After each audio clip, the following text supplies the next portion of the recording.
नमस्कार। आपका फिर से स्वागत करता हूँ इस कोर्स में मैकेनिकल बिहेवियर ऑफ मटेरियल्स जो हम हिंदी में पढ़ेंगे। लास्ट पार्ट में हमने देखा था यील्डिंग क्राइटेरिया क्या होता है। इस पार्ट से हम देखेंगे कि प्लास्टिसिटी जो प्लास्टिक बिहेवियर है मटेरियल का और यील्ड पॉइंट जो होता है और प्लास्टिक डिफॉर्मेशन कैसा होता है, उसके एटोमिस्टिक मैकेनिज्म्स कैसे हैं, ये हम जानेंगे। तो पहले हम देखते हैं, ये हमारे पास स्ट्रेस स्ट्रेन कर्व है, इंजीनियरिंग स्ट्रेस स्ट्रेन कर्व। यहाँ पे आप देखेंगे ये लीनियर पोर्शन था, ये इलास्टिक बिहेवियर दिखाता है मटेरियल का, और ये जो नॉन लीनियर पोर्शन था ये प्लास्टिक बिहेवियर दिखाता है। और हमने बताया था कि जो यील्ड स्ट्रेस है वो वहाँ पे हम बात करते कि हमारा प्लास्टिक डिफॉर्मेशन की शुरुआत होती है वहाँ से। तो हमने इलास्टिक डिफॉर्मेशन में देखा था कि जब हम मटेरियल को स्ट्रेच करते हैं या मटेरियल पे कोई फोर्स अप्लाई करते हैं तो उसमें डिफॉर्मेशन शुरू होता है, इलास्टिक डिफॉर्मेशन। अगर हमने वो लोड रिलीज़ कर दिया तो मटेरियल अपना ओरिजिनल डायमेंशन प्राप्त करता है। तो यहाँ पे आप देखेंगे कि यहाँ पे कुछ एटम्स दिखा है, बॉन्ड्स दिखा है और ये बॉन्ड स्ट्रेच हो रहे हैं। तो जब जैसे मैं फोर्स अप्लाई कर रहा हूँ तो ये बॉन्ड स्ट्रेच हो रहा है, रिलीज़ कर रहा हूँ तो ये बॉन्ड्स अपने ओरिजिनल पोजीशन पे आ रहे हैं। तो ये हमारा इलास्टिक बिहेवियर है। यहाँ पे हम देखेंगे एक चीज़ इम्पोर्टेंट है जो प्लास्टिक डिफॉर्मेशन और इलास्टिक डिफॉर्मेशन में डिफरेंस है। यहाँ पे इलास्टिक डिफॉर्मेशन वॉल्यूम चेंज होता है। वॉल्यूम चेंज यानी स्मॉल वॉल्यूम चेंज ही होता है। तो यहाँ पे हमारे पास ये इलास्टिक डिफॉर्मेशन की मैं बात कर रहा हूँ।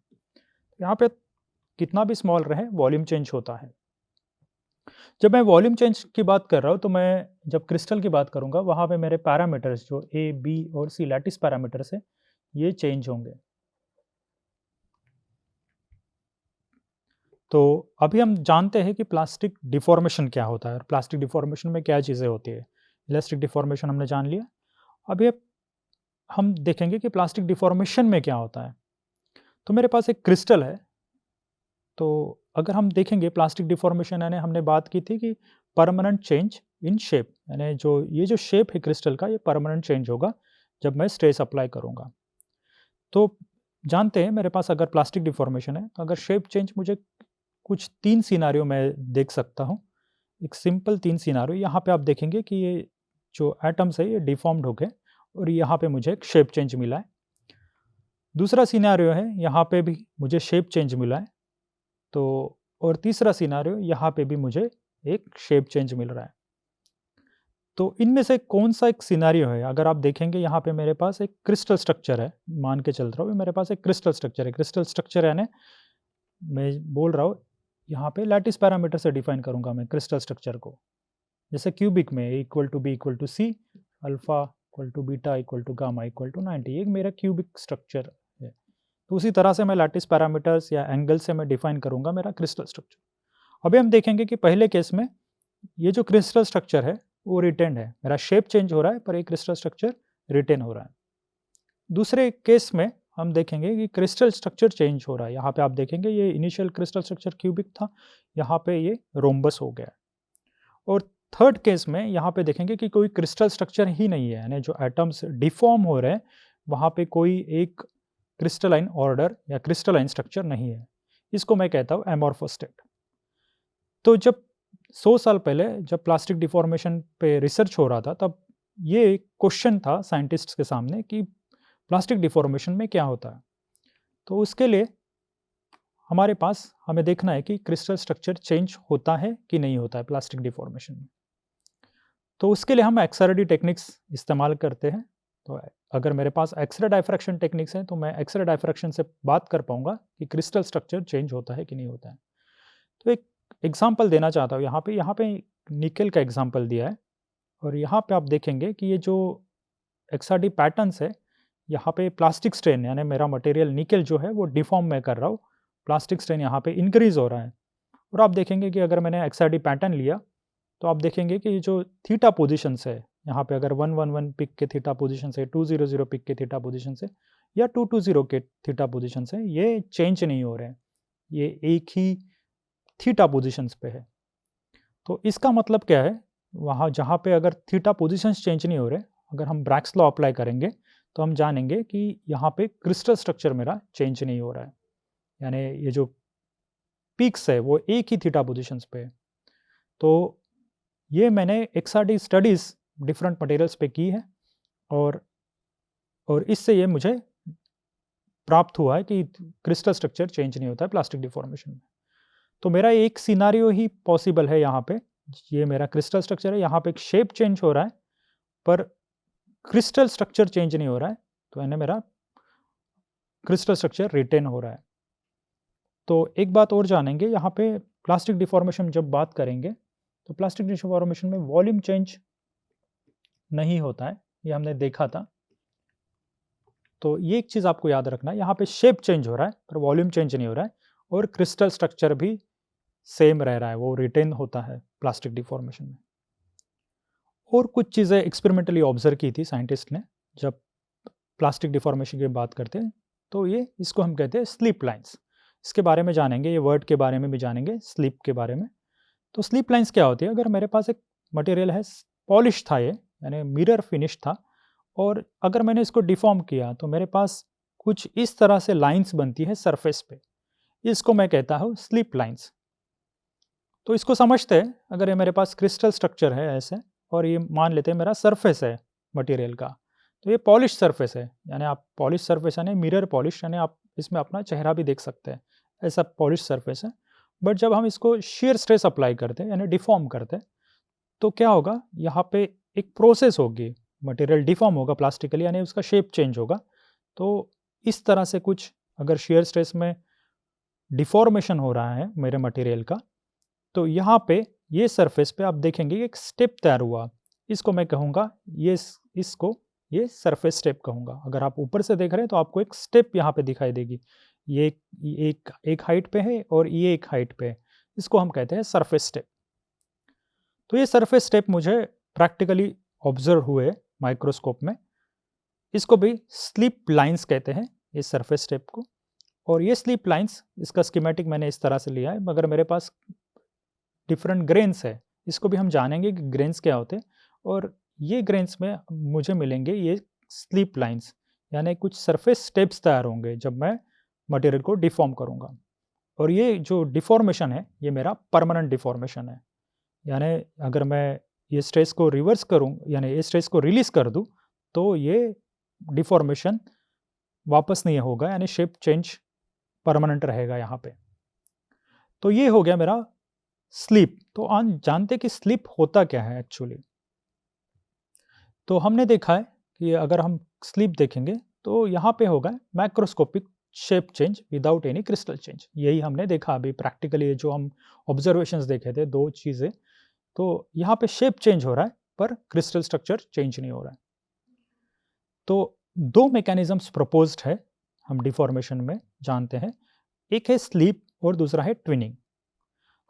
आइए जानते हैं कि स्लिप होता क्या है। अगर मेरे पास एक क्रिस्टल है और मैं उसको डिफॉर्म कर रहा हूँ, तो आप देखेंगे कि ये जो क्रिस्टल है एक पर्टिकुलर डायरेक्शन पे और एक पर्टिकुलर प्लेन पे डिफॉर्म हो रहा है। अगर मैं उसको टेंसाइल डिफॉर्म कर रहा हूँ तो आप देखेंगे कि यहाँ पे शेप चेंज हो रहा है। तो ये जो शेप चेंज हो रहा है, आप देखेंगे ये एटोमिस्टिकली हो रहा है। यहाँ पे तो यानी बड़ा करके दिखाया, पर ये आपको देखेगा एटोमिस्टिकली। और अगर आप सरफेस देखेंगे, अगर ये टेंसाइल सैंपल का, तो आपको यहाँ पे ये स्टेप्स दिखेंगी। इस प्रोसेस को जब मटेरियल इस तरह से डिफॉर्म होता है तो इसको हम कहते हैं स्लिप। दूसरा एक मैकेनिज्म है जिसको हम ट्विनिंग कहते हैं। अभी हम उसको डील नहीं करेंगे, हम उसको आगे देखेंगे हमारी कोर्स में कि ट्विनिंग होता क्या है।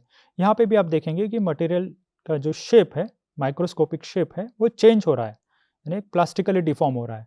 पर ये जो मैकेनिज्म है वो ओरिएंटेशन चेंज के कारण हो रहा है, ये हम बाद में देखेंगे इस कोर्स में। तो अभी जानते हैं कि स्लीप होता क्या है।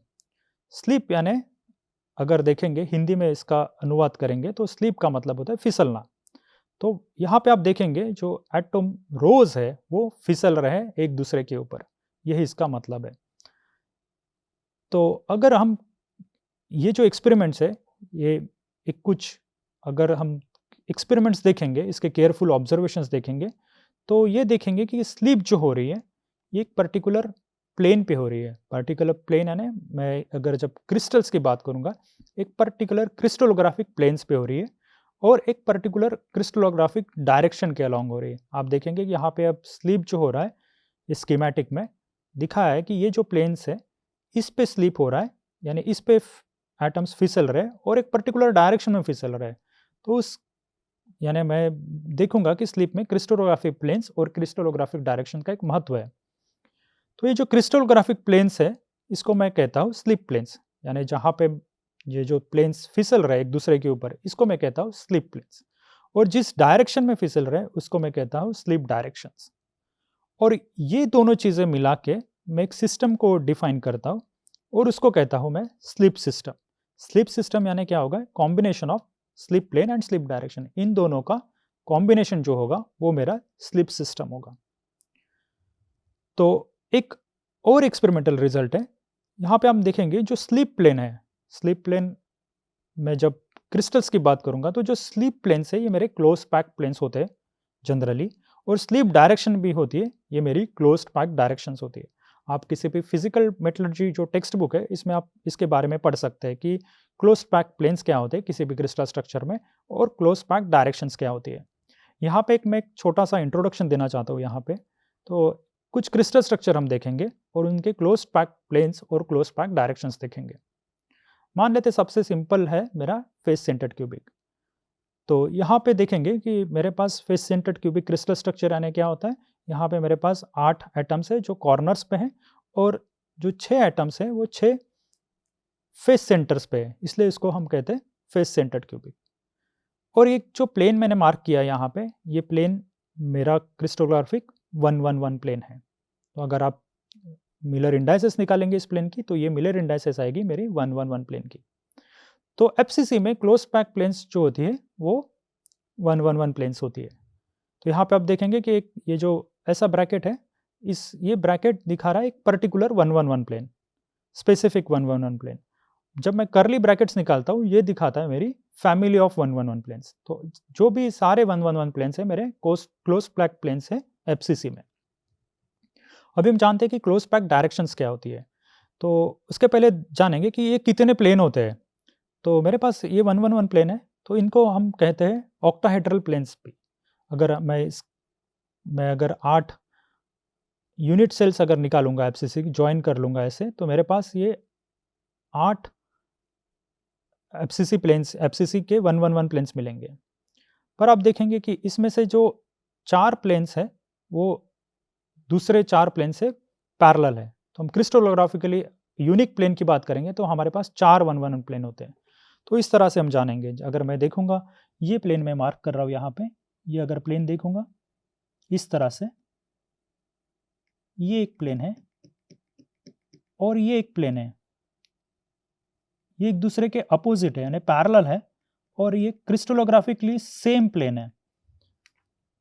तो अगर मैं कंसिडर करूंगा तो यूनिक प्लेन की बात करूंगा तो मेरे पास सिर्फ 4 प्लेन्स होंगे, जो मैं टॉप 4 प्लेन्स हैं, टॉप 4 111 प्लेन्स है, बॉटम 4 के पैरेलल रहेंगे या यूनिक यानी समान रहेंगे। तो मेरे पास यूनिक 4 प्लेन्स ही है, तो 4 111 प्लेन हो गए। अभी क्लोज पैक डायरेक्शन हम देखेंगे, क्लोज पैक डायरेक्शन कहाँ पे होती है। तो अगर हम देखेंगे कि क्लोज पैक डायरेक्शन 111 प्लेन में, लेट्स से इस प्लेन में, तो ये एक क्लोज पैक डायरेक्शन होगी, ये बार 110, इस तरह से क्लोज पैक डायरेक्शंस होगी। और दूसरी 2 और क्लोज पैक डायरेक्शन से इस 111 प्लेन में, ये है 0 बार 11 और 10 बार 1। अगर हम डायरेक्शंस जब दिखाते हैं तो डायरेक्शन ये स्क्वायर ब्रैकेट्स में दिखाते हैं। तो मेरे पास 1 बार 10 जो डायरेक्शन है, यहाँ पे एक स्पेसिफिक डायरेक्शन दिखाई है। अगर मेरे पास इस तरह से ब्रैकेट्स है तो ये फैमिली ऑफ डायरेक्शंस दिखाती है। तो यहाँ पे मेरे एक प्लेन में 3 क्लोज पैक डायरेक्शंस है। एक और चीज़ यहाँ पे मैं इंपॉर्टेंट चीज़ बताना चाहता हूँ कि ये जो डायरेक्शंस है ये इसी प्लेन में होनी चाहिए। तो स्लिप इसी प्लेन में, मैं इस बार इस स्कीमेटिक में मार्क करता हूँ, ये अगर मेरा एक 111 प्लेन है तो ये जो डायरेक्शंस है, 3 डायरेक्शंस इस 111 प्लेन में, ये इस 111 ये जो 3 डायरेक्शंस है वो इसी प्लेन में होनी चाहिए, यानी वो डायरेक्शन इस प्लेन पे लाई करती है। तो स्लिप होता है इस प्लेन पे पर इस डायरेक्शन के अलॉन्ग, जो कि इसी प्लेन में लाई करती है। तो मेरे पास 3 डायरेक्शंस है जो इस 111 प्लेन में लाई कर रही है। तो मेरे पास स्लिप सिस्टम्स कितनी हो गई, अगर मैं देखूंगा, अगर 4 स्लिप सिस्टम्स है और 3 डायरेक्शन है एक प्लेन में, तो 4 × 3 मुझे मिलेगा 12। तो मेरे पास स्लिप सिस्टम मैं इस तरह से लिखता हूँ, मेरे पास प्लेन है, ये फैमिली ऑफ प्लेन्स है 1 1 1 की, और ये 1 बार 1 0 ये डायरेक्शन है। तो ये होगी मेरी स्लिप सिस्टम। और कितने स्लिप सिस्टम्स होने चाहिए मेरे पास? 4 × 3 यानी 12 स्लिप सिस्टम्स होने चाहिए। अभी हम देखते हैं बॉडी सेंटर्ड क्यूबिक। तो बॉडी सेंटर्ड क्यूबिक स्ट्रक्चर कैसे होता है? यहाँ पे 8 जो एटम्स होते हैं ये कॉर्नर्स पे होते हैं, और एक एटम जो होता है वो बॉडी सेंटर्ड होता है, यानी इस क्यूब के सेंटर पे होता है, बॉडी के सेंटर पे। तो ये हो गया मेरा बॉडी सेंटर्ड क्यूबिक। इसमें क्लोज्ड पैक प्लेन्स कौन से होते हैं? तो मोस्ट क्लोज्ड पैक प्लेन्स होते हैं 1 1 0। तो आप यहाँ पे देखेंगे ये जो येलो कलर में मार्क है ये मेरा एक स्पेसिफिक 1 1 0 प्लेन है, और ये जो है ये मेरी फैमिली ऑफ 1 1 0 प्लेन है। तो ऐसे कितने प्लेन्स होते हैं बीसीसी में क्लोज पैक प्लेन्स? या यहाँ पे पहले मार्क कर लेते हैं क्लोज पैक डायरेक्शंस कितने होते हैं। क्लोज पैक डायरेक्शंस इसमें आप देखेंगे कि ये जो बॉडी डायगोनल है 1 बार 1 1 या बार 1 1 1 इस प्लेन में, ये मेरी क्लोज पैक डायरेक्शन है। जो बॉडी डायगोनल से क्यूब के ये मेरी क्लोज पैक डायरेक्शन है। और आप देखेंगे कि ये जो डायरेक्शन है, दो डायरेक्शंस मैंने ये स्पेसिफिक डायरेक्शंस मार्क किए, ये इस प्लेन पे लाई करती है, यानी 1 1 0 पे लाई करती है। तो अगर मैं डायरेक्शन देखूंगा बार 1 1 1 ये मेरे पास 6 प्लेन्स हो जाएंगे। अगर मैं देखूंगा 1 1 0 तो मैं इस तरह से 6 प्लेन्स निकाल सकता हूँ इस क्रिस्टल स्ट्रक्चर में, और डायरेक्शंस होगी मेरे पास 2। तो 6 × 2 ये मेरे पास 12 स्लिप सिस्टम्स हो जाएगी इस क्लोज पैक प्लेन्स और क्लोज पैक डायरेक्शंस में। तो मेरे पास स्लिप सिस्टम जो है ये 1 1 0 बार 1 1 1 ये स्लिप सिस्टम होगी, और ये हो जाएगी मेरी 12 कुल मिला के 12 स्लिप सिस्टम्स। और एक चीज़ यहाँ पे ध्यान रखने वाली है, ये जो प्लेन है 1 1 0 ये इसका पैकिंग इस तरह से है। तो ये यहाँ पे हम कह सकते हैं कि ये जो प्लेन है ये मेरा ट्रूली क्लोज पैक प्लेन्स नहीं है। तो कभी कभी किसी कंडीशंस में ये मेरे पास दूसरे स्लिप सिस्टम्स भी होते हैं बीसीसी में। तो ये जो दूसरे स्लिप सिस्टम्स है इसके बारे में भी जानते हैं। तो मेरे पास कुछ अलग दूसरे स्लिप सिस्टम है। यहाँ पे आप देखेंगे 2 1 1 1 प्लेन है, और ये जो डायरेक्शन है बार 1 1 यही मेरी क्लोज पैक डायरेक्शंस है। तो ये मेरे पास मिला के 12 स्लिप सिस्टम्स है, और कुछ और दूसरा प्लेन है ये है 3 2 1। तो 3 2 1 फैमिली वाले प्लेन भी मेरे स्लिप प्लेन की तरह एक्ट करते हैं, और ये जो डायरेक्शन है ये मेरी बार 1 1 1 ही है, और ये मिला के 24 स्लिप सिस्टम्स तैयार करते हैं। तो मेरे पास कुल मिला के 12 12 और 24 यानी 48 स्लिप सिस्टम्स है। ये इसलिए है क्योंकि यहाँ पे जो प्लेन्स है ये किसी कोई भी प्लेन है 1 1 0 2 1 1 या 3 2 1 ये मेरे क्लोजली यानी ट्रूली क्लोज पैक प्लेन्स नहीं है। एफसीसी में जो 1 1 1 प्लेन है ये मेरा क्लोज पैक प्लेन है। पर आप देखेंगे कि बीसीसी में ये चीज़ याद रखने वाली है, ये जो डायरेक्शन है 1 1 1 टाइप वाली ये क्लोज पैक डायरेक्शन है। अभी जानते हैं एचसीपी क्रिस्टल स्ट्रक्चर के बारे में।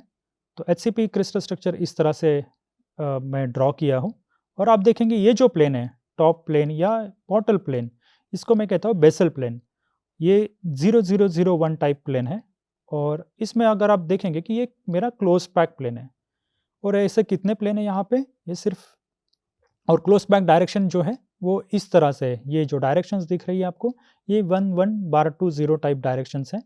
तो यहाँ पे मेरे पास सिर्फ ये एक ही प्लेन है। अगर ये प्लेन मैं कंसिडर कर रहा हूँ तो ये जो प्लेन्स है ये सारे क्रिस्टोग्राफिकली सेम है। तो मेरे पास एक ही प्लेन अवेलेबल है 0 0 0 1 टाइप का, और ये जो डायरेक्शंस है इस प्लेन में मेरे पास 3 डिफरेंट टाइप के डायरेक्शंस है। ये अगर मैं यहाँ पे 3 डायरेक्शंस मैंने दिखाई है 1 1 बार 2 0 1 1 बार 2 0 टाइप, और ये 1 1 बार 2 0 टाइप। तो ये तीनों अलग अलग डायरेक्शंस है। तो ये मेरे पास 3 डायरेक्शंस हो गई, और जो स्लिप सिस्टम होगी वो मैं इस तरह से लिख पाऊंगा 0 0 0 1 और 1 1 बार 2 0 ये जो डायरेक्शन है, और इन दोनों का प्रोडक्ट मिला के मेरे पास हो जाएगी कुल मिला के 3 स्लिप सिस्टम्स एचसीपी केस में। और ये जानते हैं कि मैंने 3 क्रिस्टल स्ट्रक्चर यहाँ पे स्टडी किए, एफसीसी, बीसीसी और हेक्सागोनल। ये इसलिए किए क्योंकि जो भी हम पीरियोडिक टेबल अगर उठा के देखेंगे तो 90% जो मेटल्स और अलॉयज है उनमें यही क्रिस्टल स्ट्रक्चर पाया जाता है, face centred cubic, body centred cubic या हेक्सागोनल क्लोज पैक। तो इसलिए ये 3 क्रिस्टल स्ट्रक्चर यहाँ पे डिस्कस किए। तो हम देखेंगे कि कोई मेटल्स है यहाँ पे, एफसीसी मेटल्स है, तो copper, aluminium, nickel, silver, gold, ये जो है ये मेरे फेस सेंटर्ड क्यूबिक मटेरियल्स है। तो यहाँ पे हमने देखा था कि ये मेरे पास 111 प्लेन है और 110 डायरेक्शन है। तो मेरे पास कुल मिला के 12 स्लिप सिस्टम्स हैं एफसीसी में। बीसीसी में आप देखेंगे कि मेरे पास 110 है और 111 डायरेक्शन है, ये मिला के 12 हो गई। अगर आप देखेंगे कि अल्फा आयरन 211 ये किसी हाई टेम्परेचर पे ये स्लिप सिस्टम एक्टिव होती है और ये मेरी स्लिप डायरेक्शन है, ये भी कुल मिला के 12 होती है।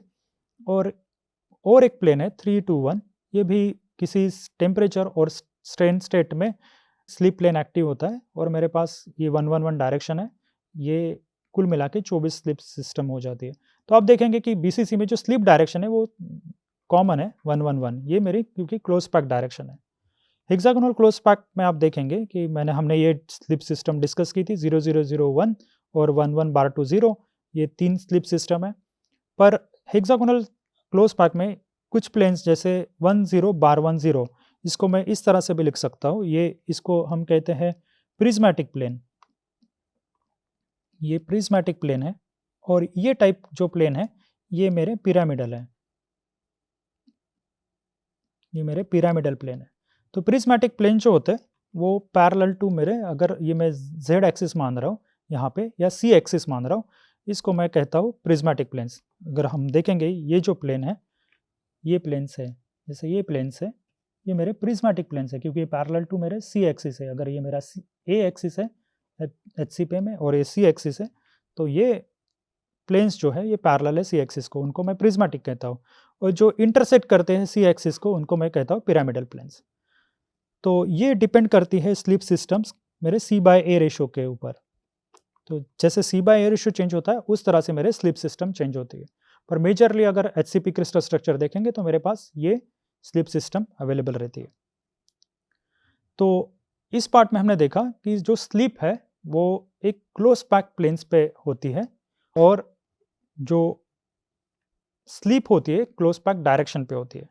तो हमने जाना कि अगर मेरे पास कोई क्रिस्टल है, ठीक है, इस तरह से मैं मार्क कर रहा हूँ, ये मेरे स्लिप प्लेन्स है।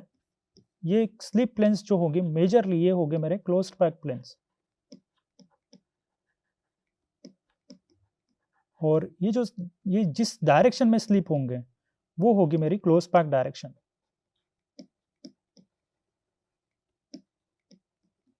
और आप जानेंगे कि ये जो डायरेक्शन है स्लिप प्लेन जो है या जो डायरेक्शन है ये मेरी स्लिप प्लेन पे लाई होनी चाहिए, यानी वो उसी स्लिप प्लेन में, अगर मैं स्लिप प्लेन ऐसे कंसिडर कर रहा हूँ तो वो डायरेक्शन उस प्लेन में लाई होती है।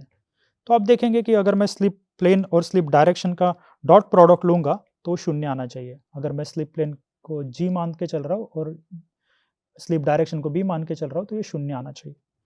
तो ये आप देखिएगा, इसको हम और आगे अच्छे से डिटेल में देखेंगे। इस पार्ट में हमने देखा था कि जो स्लिप होता है, प्लास्टिक डिफॉर्मेशन का पहला मैकेनिज्म जो स्लिप होता है, यानी जो प्लेन्स का फिसलना होता है, इसको हम स्लिप कहते हैं। ये एक पर्टिकुलर प्लेन्स पे होता है और एक पर्टिकुलर डायरेक्शन पे होता है। नेक्स्ट क्लास में इसके बारे में और डिटेल में जानेंगे। अभी के लिए यहाँ पे ही रुकता हूँ। धन्यवाद।